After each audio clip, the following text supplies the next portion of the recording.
पास अपनी खिदमत के एवज हाजिर हुआ हूँ, उसके बाद इनसे मशर के साथ किसी पार्टी को शामिल होंगे। नून लीग से भी आप राब्ते में, आपने भी कहा पीटीआई से भी कोई राब्ता है आपके? नहीं, आप ये कह रहे हैं कि मशरे के बाद आप किसी सियासी जमात में जाएंगे?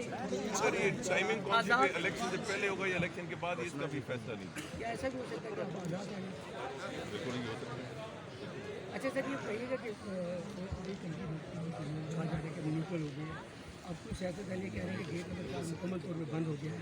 अब ये बताइएगा कि अभी फौज जो है बिल्कुल हमारी न्यूट्रल है, जो नज़र आ रहा है, जो आप क्या समझते हैं कि जो माजी में जो माइक क्या करना चाहिए, जो अब हालात जा रहे हैं उसमें इदारों को आइंदा क्या करना चाहिए इलेक्शन के दौरान, खास तौर पर? और आप क्या समझते हैं कि आने वाला इलेक्शन है, कुछ लोग कह रहे हैं बड़ा खूनी इलेक्शन होगा, आप ये किस तरह से देखें? मैं नहीं समझता कि ये इलेक्शन होगा, मेरा मौक़िफ़ है। अल्लाह ताला खैर करे। इलेक्शन हमेशा बहुत सारी जो सख्तियाँ हैं उसको डिफ्यूज़ कर देता है, मगर जहाँ तक फौज का ताल्लुक है, मेरा ख्याल है कि अगर ये अच्छा कदम उठाया है तो हमें उसको वेलकम करना चाहिए, बजाय इसके कि काबिल एहतराम जनाब जमील खान साहब।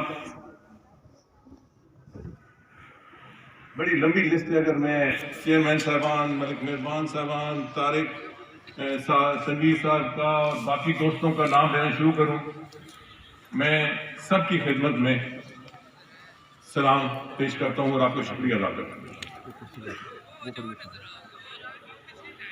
आज मुर्गा को मैंने चुना अपनी सियासी जो जदोजहद है। बेशक फोटो ले लें, मेरी भी, मैं इब्तदाई जो बात करूंगा उसके बाद कैमरे बंद कर दें। उसकी वजह ये है आपकी इज्जत सलाम मेरे दिल में है और मीडिया के बगैर तो सियासतदान पनप भी नहीं सकता, मगर ज़रा मैं कुछ देर बाद इंशाल्लाह इंटरेक्ट करूँगा, तो इसलिए बहुत देर मुझे गिले होते हैं कि हमें नहीं बुलाया, हमें नहीं बुलाया। आपसे आने का बहुत शुक्रिया। आप ज़रूर मेरी बातों का रिकॉर्ड कर सकते हैं मगर रिकॉर्ड नहीं कर सकते, मेरी रिक्वेस्ट है। शुरू करता हूँ उसके नाम से जिसके नाम से हर इब्तिदा है, जिसके नाम से हर इंतहा है, उसकी